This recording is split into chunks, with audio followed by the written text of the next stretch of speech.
My wife, who had always disliked children, suddenly became fond of the neighbor's baby, staying out until the early hours every day to take care of her. She not only neglected me, but even ignored my surgery after a car accident. I couldn't take it anymore. At the party celebrating my discharge from the hospital, I asked for a divorce. Friends and family all said the car crash had messed with my head. My wife, Victoria Turner, furiously threw her drink in my face and berated me with uncontrollable anger. "Is this all because I didn't look after you in the hospital? Are you really this jealous of a 6-month-old baby?" I slowly wiped the stain from my clothes, glanced at the suggestive red mark on her neck, and said in a cold tone, "Since you love his child so much, once we're divorced, I'll let you be with them forever." Chapter 1. Victoria's expression was a complex mix of emotions. She pulled her collar up, trying to hide her neck. Her eyes were red with anger as she roared at me. "Sincere? What do you mean by that? I was looking after Nancy to learn about childcare, so I could take care of our own children in the future. And now you want to divorce me for such a flimsy reason? Have you gone mad?" I ignored her shouting, my face devoid of any emotion. Calmly, I took the prepared divorce papers from my bag and handed them to her. "Sign it. I'll see you at the courthouse tomorrow morning." The surrounding friends and family were all stunned, their burning gazes fixed on me. But I no longer cared. I left the papers and prepared to leave. They couldn't believe that we, the couple everyone envied, would suddenly be getting a divorce. Victoria's eyes were filled with astonishment. She hadn't expected me to have the divorce papers ready. Seeing my resolute attitude, my mother, Mary Smith, finally realized I wasn't joking.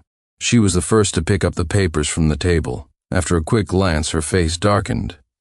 "Son, are you really getting a divorce? You and Vicky have been married for 10 years and have always had a good relationship. What on earth happened?" They pleaded with me to reconsider, and even Victoria's best friend, Chloe, tried to persuade me. "That's right, Sincere. You and Vicky have been together for 10 years. Don't let this thing with the neighbor's baby ruin it all. She only helped out because the neighbor is a single father, and she felt sorry for the child. Do you have to be so petty? She didn't want children back then because she was afraid of holding back your career. Why can't you see her good intentions?" The others around us also began to accuse me of being heartless. I remained silent, simply pushing the divorce papers in front of Victoria again. "This divorce is happening. I can't tolerate this any longer."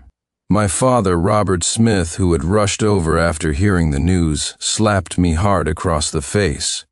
A fiery sting instantly spread across my cheek. I clutched my swelling face as I heard his furious roar. "You unfilial son, how dare you divorce a wonderful woman like Vicky? I'll beat you to death. Vicky has managed this household all these years so you could build your career. Have you no shame wanting a divorce now?" My mom immediately stepped in to break it up, holding my hand and pleading, "Son, if there's a problem, talk it out.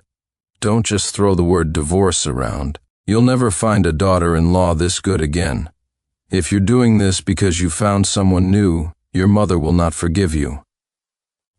I slowly lifted my head, the taste of blood spreading in my mouth, surrounded by the buzz of discussion. Victoria immediately rushed to my side with a look of concern, tending to my wound. She was always so considerate. In front of others, she was the perfect wife, but only I knew the bitterness between us. "Honey, I know you might have fallen for someone else, but I'm the only one who truly cares about you. We were childhood sweethearts and we've been married for 10 years. How could we divorce over something so small? I don't care about your flings on the side. As long as you're willing to come home, I won't mind." With just a few words, Victoria had turned the tables, suggesting I was the one who had found someone new. The room erupted again. Everyone's glares felt like daggers. My own father punched me again. "So that's why you want a divorce? You've got someone on the side. How did I raise a bastard like you, son? Stop this nonsense. You're going to put your father in the hospital. Go home and make things right with Vicky." All our friends and family urged me to reconcile, and Victoria, in tears, lowered herself to beg me. My eyes were ice cold as I pushed her away forcefully. Let go. I don't love you anymore. She didn't know that ever since she started taking care of the neighbor's baby, our marriage had been dead in all but name. Victoria looked at me in disbelief, her lips trembling. What did you say? Chapter 2. The entire room fell silent in an instant. She cried even harder, but I turned to leave. Victoria used all her strength to hug me from behind. Don't go, honey. It's my fault. It's all my fault. Give me one more chance. I promise I'll change. Please don't leave me. Chloe, her best friend, blocked my path. Sincere, what's gotten into you? Apologize to Vicky right now. Vicky has been with you for so many years. How can you bear to hurt her? Have you forgotten how much you used to love each other? You were together from middle school through college, a full 8 years before you got married. Have you forgotten all that? You bastard, are you telling me you don't even want the child in Vicky's womb? At this, my parents grabbed hold of me, desperately trying to talk some sense into me. Vicky is carrying your own flesh and blood, and you still want a divorce? Have you lost your conscience? I tore myself free with all my might, seemingly unfazed by the news, and told them to get lost. I don't care whose child she's carrying. This divorce is final. My mom couldn't believe I could say something so cruel. Son, haven't you always wanted a child? Now that Vicky is pregnant, why are you still making a scene? Her words hit me like a sledgehammer. There was a time I desperately wanted a child of my own, from my 20s into my 30s. 10 years had passed, and I had hoped countless times for a child with Victoria, but each time my hopes were dashed. I didn't want to live like this anymore.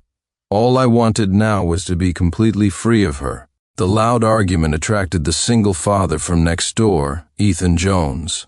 He came over, holding his baby, intending to give her to Victoria. This was the time every day when Ethan left for work, and Victoria would take over babysitting duties.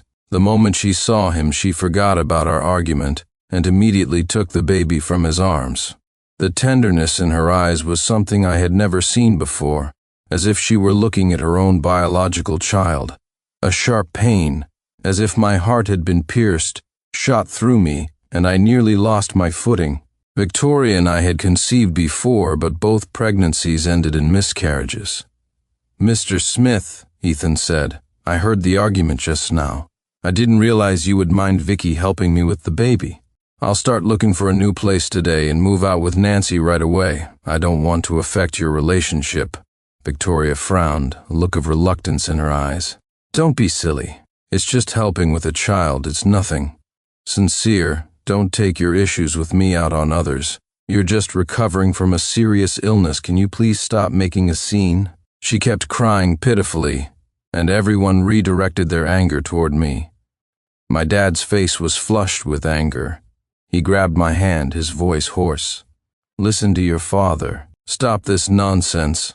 Break it off with that person on the side, and live a good life with Vicky. That's more important than anything now that she's carrying your child. If you dare to divorce her, don't blame me for breaking your legs. I remained as cold as ever, my face a blank mask. The divorce is happening with that. I turned and left. My dad roared at my retreating back. If you dare to divorce her, I'll disown you. Victoria no longer tried to stop me. Sincere, if you're going to walk out, don't think you're taking a single penny with you. I'll make sure you leave with nothing since you've found someone new, and are determined to abandon me. Don't blame me for playing dirty. I immediately filed for divorce, submitting the footage I had captured of the two of them in Ethan Jones's house as evidence. Chapter 3. That night, I planned to stay in a hotel, only to find all my bank cards had been frozen. It was then I remembered that for years I had given all my money to Victoria, keeping very little for myself. All these years I had worked day and night to build a home for us.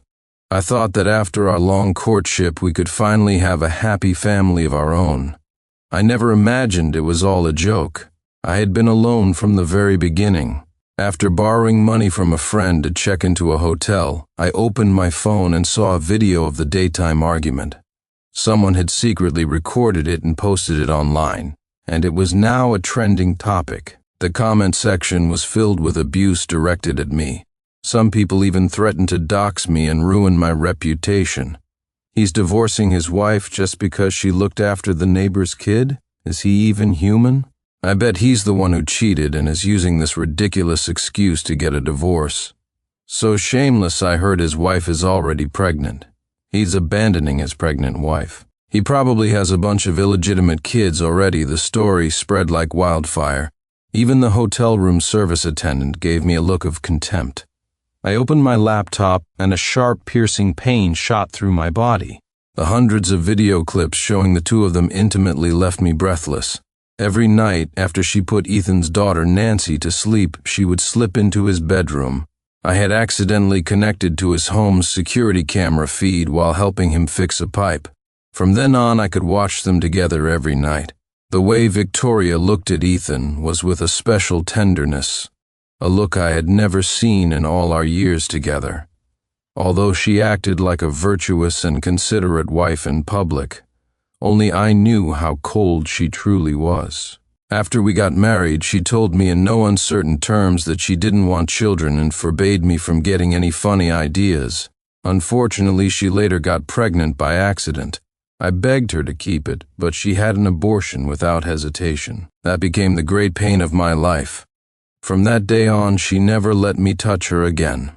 But now, right under my nose, she was pregnant with another man's child. I stared at the prenatal checkup report. I had clearly been away on a business trip during that time. Mr. Smith, the court hearing is set for 3 days from now. I prepared all the documents you requested. The next morning, I received a call from my assistant.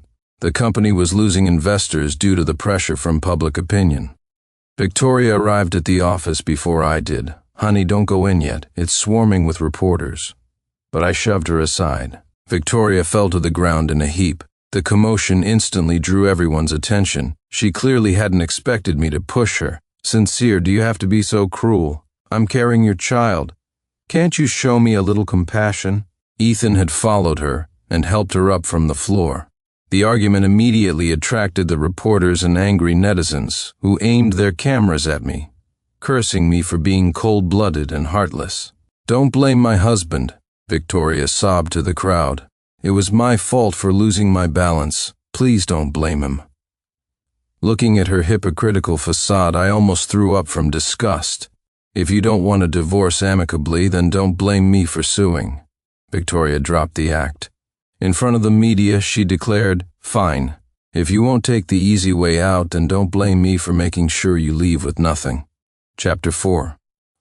My child doesn't need a father like you. A divorce it is. See you in court. I found it laughable. She had no idea that I had been aware of everything all along. I said nothing, arranged matters at the company, and then threw myself into preparing for the court case. After today's media frenzy, our story blew up even more online. I became a heartless scumbag everyone loved to hate, while Victoria successfully cultivated the image of a fragile victim. Some said I abandoned my pregnant wife for a new lover, even forcing her to have multiple abortions. That I drained our family's assets to support my new flame. That I was disgusted by my wife's pregnant appearance, and so on. Others claimed the car accident had left me brain damaged and mentally unstable. The online slander and abuse were relentless. Even my parents wanted to disown me. You've gone too far. From this day on, I'll pretend I never had a bastard son like you. Look at the filthy things you've done. I'm too ashamed to call you my son anymore. I chose to remain silent through it all, only reappearing at the courthouse 3 days later. On the day of the hearing, friends and family were all there, along with a number of online followers. These people were all waiting to see me make a fool of myself, waiting to see me face the judgment of the law. Victoria grabbed my arm in the gallery and whispered, "Are you sure you want to take it this far? For the sake of our years together, I'll give you one last chance. If you apologize to me, I'll pretend none of this ever happened. You have no chance of winning. The whole country knows what you've done to me. How can you even show your face?" Ethan gave me a mocking smile. Even my own parents seemed to wish I'd go to jail, finding me a total disgrace. But I was unmoved, waiting for the judge to begin the session. Victoria had hired the most famous lawyer in the city. She was determined to win this case. Her lawyer listed my numerous sins during the marriage, trying to argue that I deserved to leave with nothing. Simply helping a neighbor with childcare at night is not sufficient grounds to constitute fault on the wife's part. Based on the current situation, you are the party primarily at fault in this marriage. If you cannot provide new evidence, this court will grant the divorce and rule you as the at-fault party. The courtroom erupted in cheers. Victoria and Ethan hugged each other tightly in excitement. Everyone was shouting that I got what I deserved. They were already celebrating their victory. Unflustered, I signaled to the judge. I have new evidence. Security camera footage from the neighbor Ethan Jones's house. And a DNA paternity test report for the fetus Victoria is currently carrying. In an instant, the courtroom fell dead silent. Everyone's expression turned grim. Victoria's face was a mask of horror. I knew the real show was about to begin. Chapter 5. When the hundreds of video clips from the security camera were presented to the judge, the crowd was taken aback, then began to mock. Did this guy really suffer brain damage? He's actually using someone else's home security footage as evidence. He's still struggling even when it's over. If it were me, I'd be too ashamed to show my face. The courtroom buzzed with dismissive chatter. But at that moment, only Victoria and Ethan understood the gravity of this evidence. Her face was a blotchy mess of red and white, like she'd swallowed something foul. Ethan's eyes widened in disbelief. He couldn't believe I had managed to get the footage from his house. Your Honor, I request to view the latest security footage. Victoria nearly jumped out of her seat, shouting, "No, you can't watch it." Her outburst confused everyone in the room, making them even more curious about what was on the video. "Sincere, where did you get these videos?" She was panicking, trembling with fear, as if the footage held some unspeakable secret. "I finally understand why you were so quiet before. You were waiting for this. Are you really going to make this public? Do you have no regard for our past relationship?" I almost laughed out loud at her question. Did she consider our past relationship when she was cheating on me? The judge ordered Victoria back to her seat with a sharp rap of the gavel. "Silence, this is evidence provided by the plaintiff and should be presented in court." Victoria could no longer keep up the pretense. In a pleading tone, she begged the judge, "Your Honor, I'm begging you, please don't play this video." She had been the one to insist on a public trial. I had warned her several times to reconsider, to cancel the hearing. Whether for the sake of her privacy or mine, I didn't want so many outsiders involved. But Victoria, convinced she would win, couldn't wait to show the world how she had cheated right under my nose and was about to leave me with nothing. Now, she was finally reaping what she had sown. It was too late to escape. The judge ordered the video to be played. On the screen, Victoria appeared, dressed in a sexy lace nightgown, nestled in the arms of a strange man. Their actions were intimate, completely uninhibited by the sleeping child nearby. "My husband is on another business trip. I can spend the next few days with you. You're pregnant now, you should be careful. Don't startle the baby. Your husband still doesn't know Nancy is my child, does he? He's so stupid. He hasn't found out after all these years. I never let him touch me, so of course he never found out. Now the child is practically living on his doorstep and he still has no clue, ha ha." The two were shameless, a perfect pair of adulterers. This is disgusting. I can't believe they're this kind of people. What a pair of adulterers. Not only did they want to steal his money, but they also planned to make him leave with nothing. Shameless, the affair was with her own neighbor. This is mind-blowing. The courtroom erupted in discussion, the atmosphere explosive. Victoria's face was beet red. She never imagined I would have such evidence. She thought her plan was flawless, that I would never in a million years suspect the man she was cheating with was our next-door neighbor. She tried to explain, but in the end, she was speechless, because it was all true. Even her excuse about helping the neighbor with his child now seemed laughably pathetic. The audience in the gallery, realizing they had been deceived, turned on her with accusations and curses. Chapter 6, Lies, it's fake. It must be fake. What proof do you have that the person in the video is me? Technology is so advanced these days. Who knows if you didn't just forge this? Victoria was still trying to argue, but I immediately presented a report verifying the video's authenticity. It confirmed the footage had not been altered or forged and was legally admissible. Victoria's defense lawyer tried a different tack. If you weren't constantly on business trips, busy with work, why would your wife have cheated? Who wouldn't want to be with their own lawful husband? It was your lack of companionship that led to this. Victoria immediately started weeping, complaining about how my busy work schedule had left her feeling lonely and empty for years. The crowd seemed to be swayed by her tears, gradually beginning to accept this excuse. Come to think of it, it's not entirely her fault. If he had fulfilled his marital duties, maybe she wouldn't have cheated. Ultimately, this man pushed his wife to this point, and he even installed cameras to spy on her. That's terrifying. Public opinion swayed like grass in the wind. With just a few words, it was my fault again. Ethan also stood up to accuse me. You've violated my privacy. I won't let you get away with this.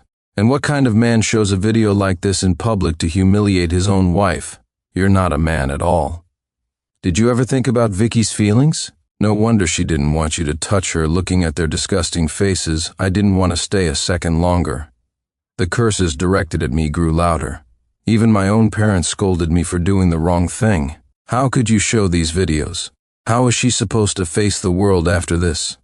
Exactly. As her husband, you showed no consideration for her.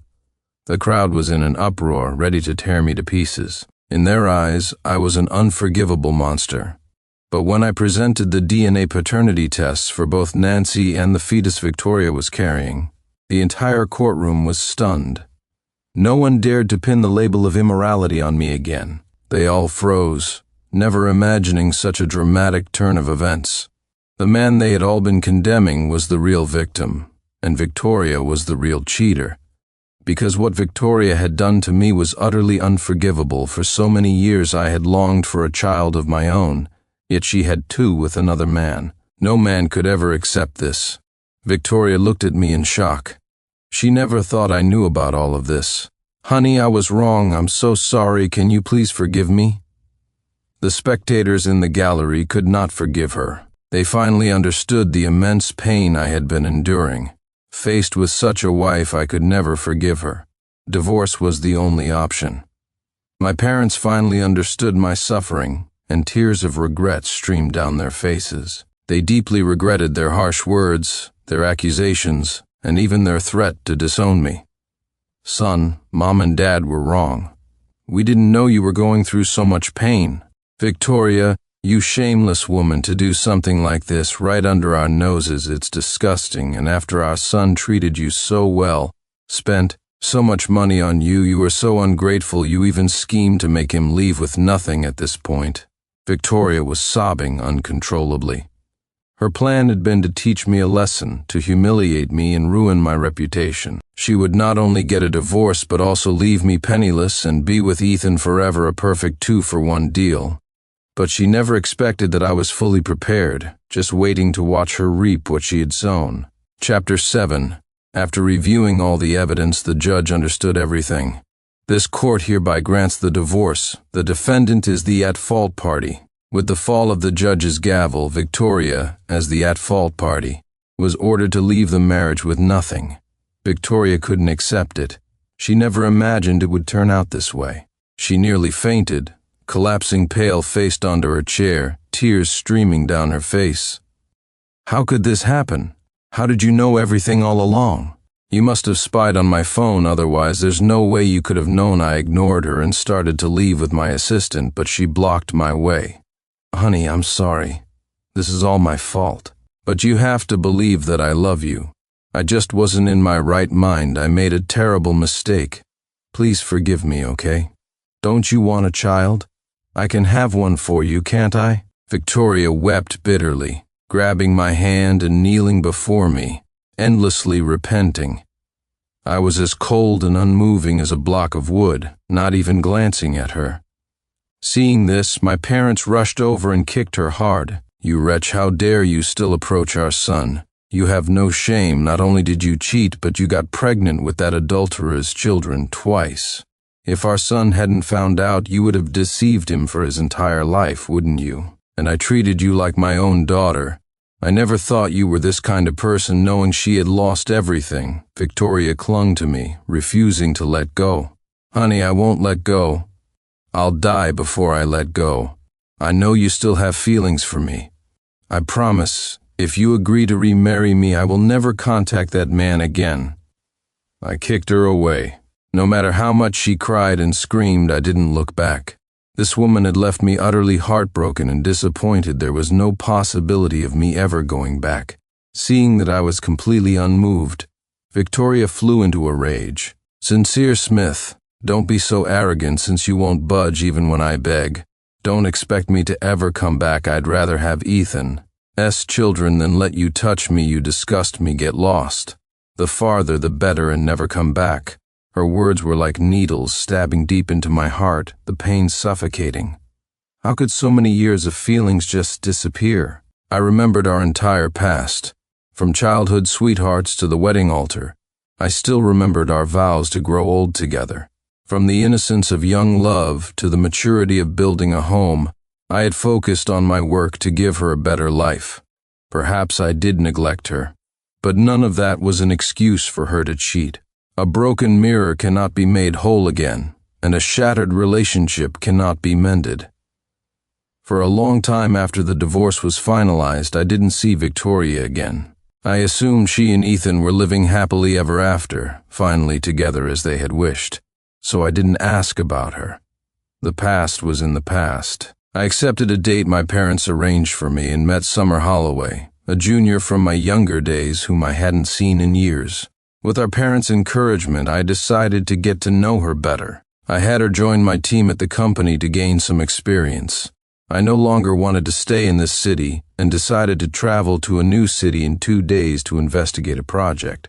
But on the day I was supposed to leave, I received a call from Victoria's phone. Chapter 8.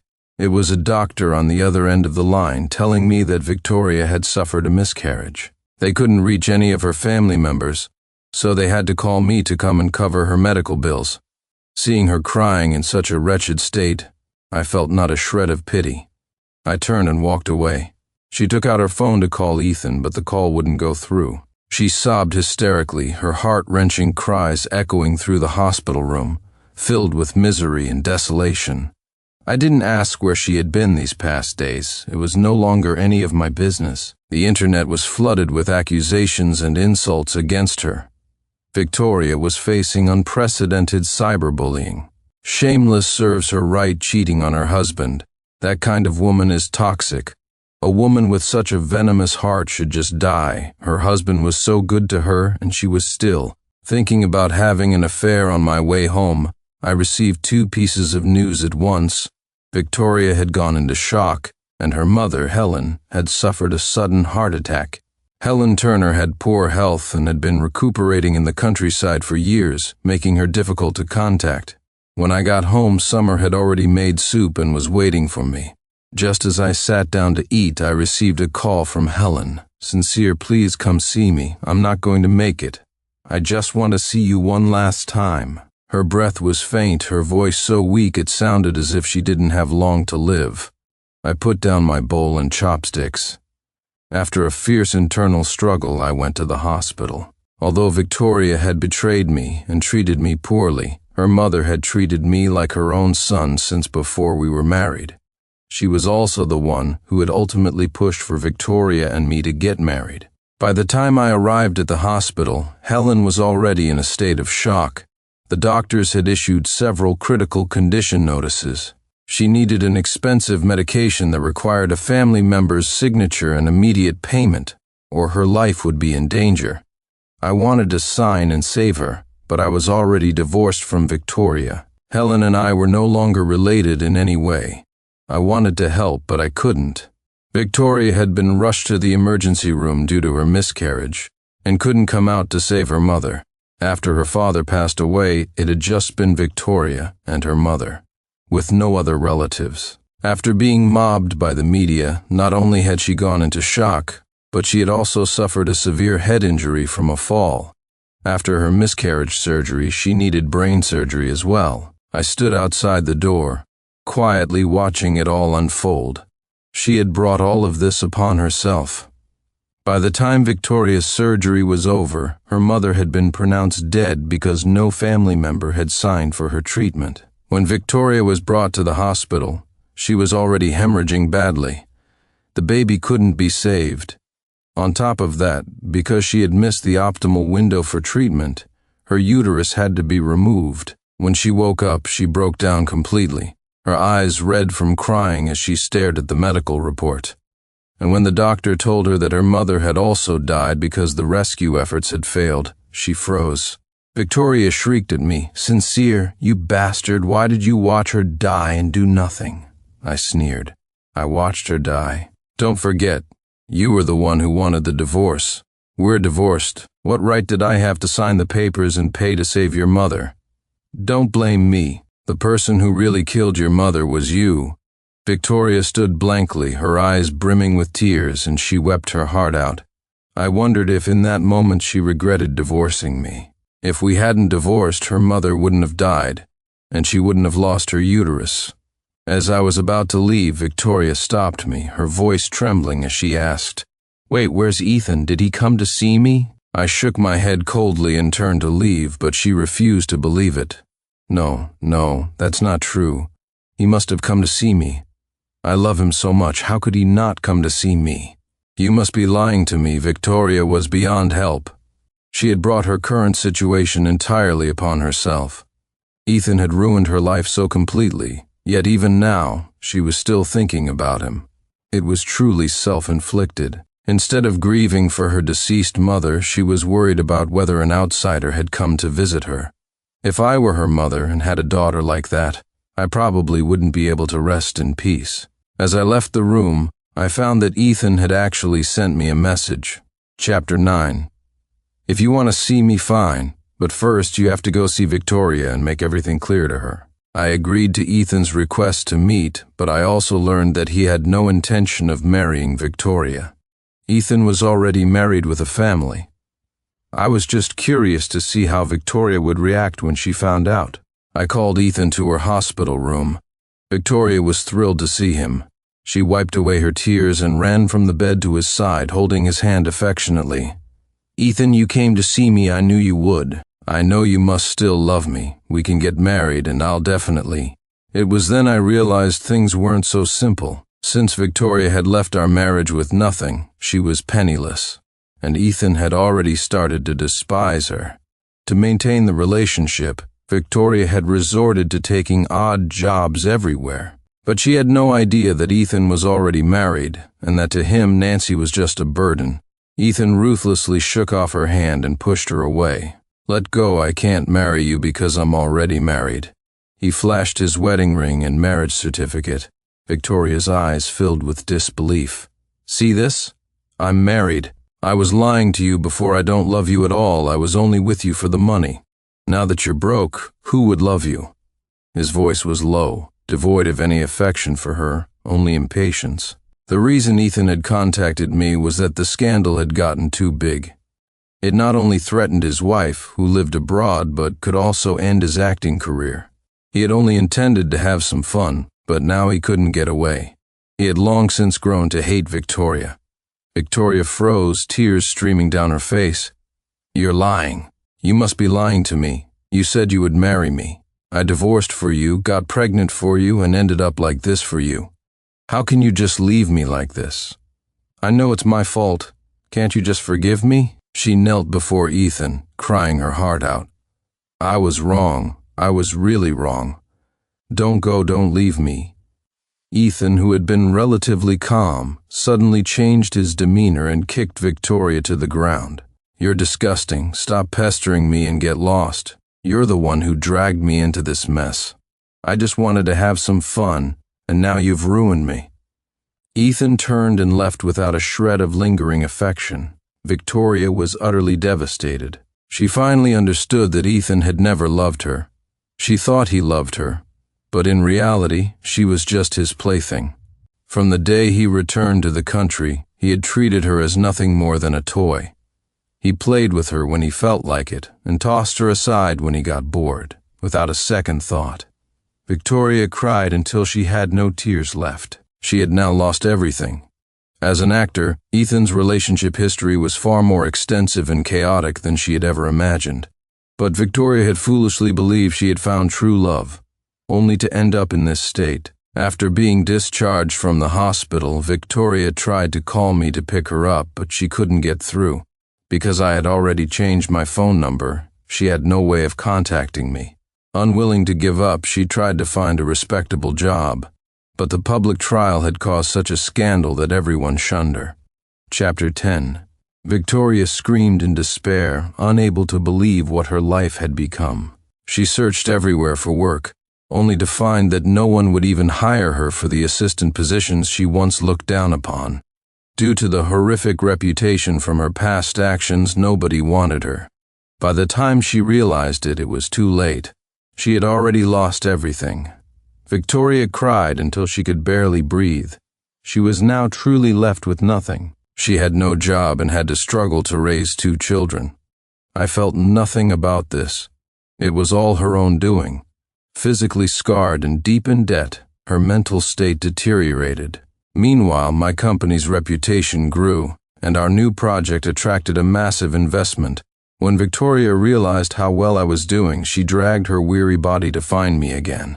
Her face was pale, her body hunched over. She looked old and pitiful. She grabbed my hand and pleaded, "Honey, I was wrong. Can you please not leave me? I was ignorant before. I didn't know how to cherish you. It's all my fault I can't live without you." Seeing her sobbing uncontrollably, I suddenly thought of my former self. In the past, no matter what mistakes Victoria made, as long as she acted cute and begged for my forgiveness, I would forgive her unconditionally. After all, I had once loved her so much. Even when she made terrible mistakes, I never gave up on her. But now, I no longer loved her. I was completely and utterly disappointed in her. I had seen her true colors, and there was no way I could ever choose to love her again. She was always blind to the good I did for her, single-mindedly focused on being with her childhood sweetheart. She trampled all over my dignity and love, humiliating me without mercy. I had given up on her long ago. There was no possibility of us getting back together. Let go. I stopped loving you a long time ago. Belated affection is cheaper than dirt. I can't be soft-hearted with you again. Besides, I'm about to get engaged. Stop pestering me." Victoria froze on the spot. She saw my girlfriend, Summer Holloway. We were very much in love, and she was already pregnant with my child. After meeting her, I realized I could love someone else again, and I no longer had any feelings for Victoria. Victoria couldn't believe I had fallen in love with someone else so quickly. Her eyes filled with tears of regret, and she cried uncontrollably. A broken mirror cannot be made whole again, and a shattered relationship cannot be repaired. You're lying. I don't believe you could fall in love with someone else so fast. Have you forgotten all our years together? But my heart felt not the slightest ripple, as if the person before me was a complete stranger. I had to admit our past was sweet, but it was just that, the past. You were able to fall in love with Ethan quickly enough. Why can't I do the same? Stop harassing me. We can't go back to how things were. Face reality. One must always look forward. A rotten relationship isn't worth looking back on. Victoria refused to accept it. I called security to have her removed. Her life after that was very difficult. Eventually, I heard no more news of her. A year later, Summer and I got married and started a new family. I had my own child now, and the 3 of us lived a very happy life. The end.